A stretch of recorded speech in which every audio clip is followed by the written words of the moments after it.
अत्याचार का अंधकार और भगवान के अवतरण का संकल्प। नमस्कार, भक्ति कथा और कहानी में आपका स्वागत है।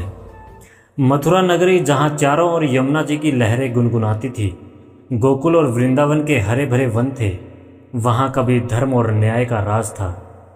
राजा उग्रसेन सिंहासन पर बैठे थे, कोमल हृदय, प्रजा के हितैषी और सत्य के पालन करता। लेकिन भाग्य का खेल देखिए, उनका ही पुत्र कंस अहंकार और क्रूरता में डूब गया।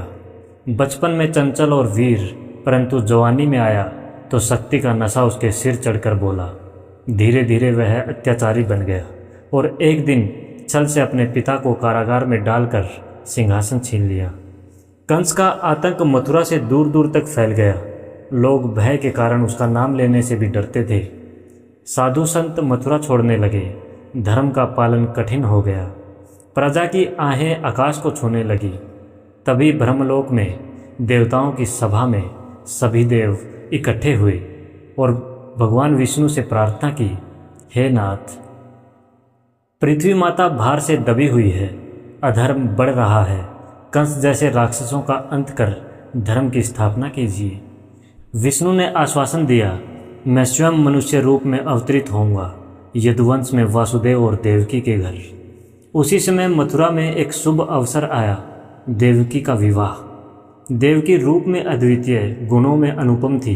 उनका विवाह हुआ वृष्णिवंशी वीर और सत्यप्रिय वासुदेव से। विवाह के बाद कंस ने स्वयं रथ चलाकर उन्हें विदा करने का निश्चय किया। रथ पर सोने के घंटे झूल रहे थे, अश्व तेजस्वी थे, चारों ओर मंगल गीत गाए जा रहे थे। तभी जैसे आकाश फट पड़ा हो, एक गंभीर आवाज़ गूंजी, हे कंस, जिस बहन को तू प्रेम से विदा कर रहा है, उसी का 8वां पुत्र तेरे मृत्यु का कारण बनेगा। कंस का चेहरा एकदम बदल गया। वह तलवार खींचकर देवकी की ओर झपटा। वासुदेव ने आगे बढ़कर हाथ जोड़े, कंस, तुम अपनी बहन को क्यों मारना चाहते हो? दोष उसके बच्चों में होगा, उसमें नहीं। मैं वचन देता हूँ कि उसकी जितनी संतान होंगी उन्हें स्वयं तुम्हारे हवाले कर दूंगा। कंस ठहर गया, परंतु मन में शंका बनी रही। उसने दोनों को कारागार में बंद करने का आदेश दे दिया। समय बीता, देवकी ने पहला पुत्र जन्मा। वासुदेव ने वचन निभाते हुए उसे कंस को सौंप दिया। कंस ने बिना दया दिखाए उसका वध कर दिया। ऐसा ही दूसरे, तीसरे, चौथे, 5वें और 6ठे पुत्र के साथ हुआ। हर बार देवकी का हृदय माँ की तरह रोता और वासुदेव की आंखों में असहायता झलकती। 7वें गर्भ में भगवान के अंशरूप बलराम ने प्रवेश किया, परंतु योग माया ने वह गर्भ देवकी से निकालकर गोकुल में रह रही रोहिणी के गर्भ में स्थापित कर दिया। इस प्रकार बलराम का जन्म गोकुल में हुआ। 8वां गर्भ धारण होते ही देवकी का चेहरा तेजोमय हो उठा। कारागार की दीवारें जैसे किसी अदृश्य प्रकाश से दमकने लगी। भाद्रपद कृष्ण अष्टमी की रात, चारों ओर सन्नाटा, घनघोर वर्षा, आकाश में बिजली चमक रही थी, परंतु कारागार के भीतर दिव्य प्रकाश फैल रहा था। अचानक देवकी के गर्भ से एक अद्वितीय बालक प्रकट हुआ। श्याम वर्ण, 4 भुजाएं, पीतांबर, सिर पर मुकुट, कानों में कुंडल, गले में वैजयंती माला और हाथों में शंख, चक्र, गदा, पद्म। देवकी विस्मित होकर बोली, प्रभु, यह दिव्य रूप त्याग दीजिए, कंस आपको देखकर पहचान लेगा। श्री कृष्ण ने मधुर स्वर में कहा, माता, मैं पहले भी आपके पुत्र रूप में प्रकट हुआ हूँ, इस बार भी संसार के उद्धार के लिए आया हूँ। आप मुझे गोकुल में नंद के घर पहुँचा दीजिए। और उन्होंने शिशु का रूप धारण कर लिया। तभी चमत्कार हुआ। कारागार के सभी द्वार अपने आप खुल गए। पहरेदार गहरी नींद में सो गए। वासुदेव की बेड़ियाँ टूट गई। वासुदेव ने टोकरी में बाल कृष्ण को रखा, सिर पर उठाया और कारागार से निकल पड़े। बाहर देखते हैं यमुना जी उफान पर हैं, लहरें गरज रही हैं, पर जैसे ही वासुदेव जल में उतरे, जल शांत हो गया। शेषनाग ने अपने विशाल फन फैलाकर वर्षा से श्री कृष्ण को ढक लिया। गोकुल पहुँचे। नंद बाबा के आंगन में यशोदा सो रही थी। वहाँ एक कन्या जन्मी थी, योग माया। वासुदेव ने कृष्ण को वहाँ रखा, कन्या को उठाया और मथुरा लौट आए। कंस ने उस कन्या को जमीन पर पटकने की कोशिश की, पर वह आकाश में चली गई और बोली, मूर्ख कंस, तेरा वध करने वाला जन्म ले चुका है। गोकुल में नंद यशोदा के आंगन में कान्हा बड़े होने लगे। गोकुल में नंदोत्सव के बाद आनंद का माहौल था, परंतु कंस चैन से बैठने वाला नहीं था। उसने राक्षसी पूतना को भेजा जो रूप बदलने में माहिर थी। एक दिन यशोदा मैया आंगन में कपड़े सुखाने गई थी। तभी एक सुंदर स्त्री राजसी वेशभूषा में, हाथ में फूल लिए घर में आई। चेहरा इतना आकर्षक कि कोई शक भी न करे। उसने मधुर स्वर में कहा, अरे कितना सुंदर शिशु है, मुझे इसे गोद में लेने दो। यशोदा को कुछ समझ न आया और उन्होंने उसे बाल कृष्ण को पकड़ने दिया। पूतना ने शिशु को गोद में लेकर अपने स्तनों से दूध पिलाना शुरू किया, जिसमें घातक विष मिला था। परंतु कृष्ण मुस्कुराए और विष नहीं, उसकी प्राण शक्ति ही पीने लगे। पूतना छटपटाने लगी, असली रूप में आ गई। विशालकाय भयानक चेहरा, लाल आंखें, चीखती हुई धराशायी हो गई। गोकुलवासियों ने देखा तो आश्चर्य में पड़ गए। यह नन्हा बालक किसी दिव्य शक्ति का रूप है। सक्टासुर का नाश। एक दिन यशोदा ने श्री कृष्ण को लकड़ी की गाड़ी सक्टा के नीचे सुला दिया।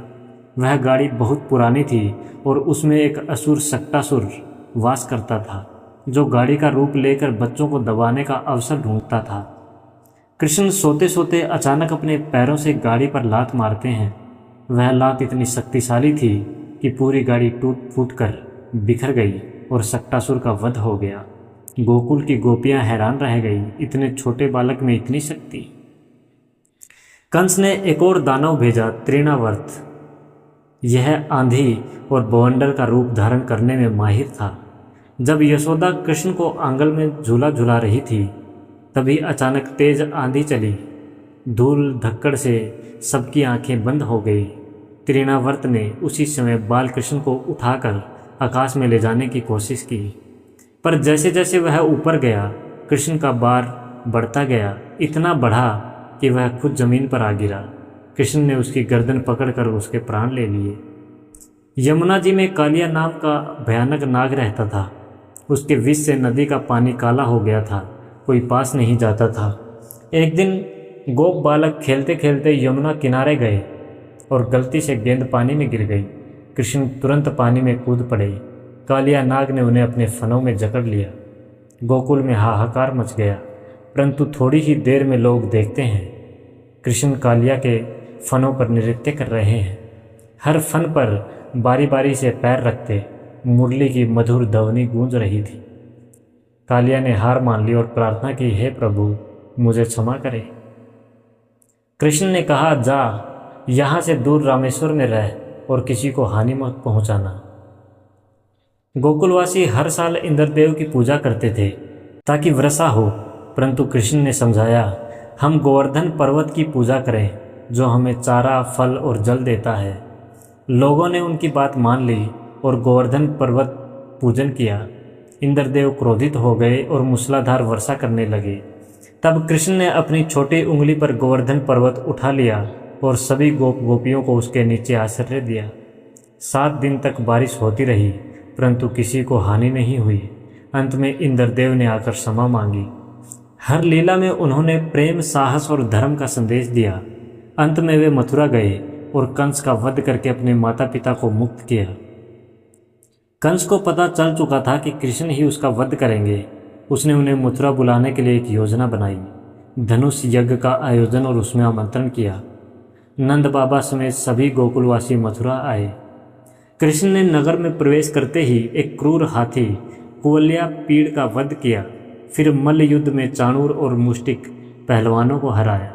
अंत में कृष्ण कंस के सामने आए। कंस सिंहासन से भागा, परंतु कृष्ण ने उसे पकड़ लिया, उसके मुकुट को जमीन पर फेंका और उसे धराशायी कर दिया। वासुदेव और देवकी के बंधन काटे गए। उग्रसेन को फिर से राजा बनाया गया।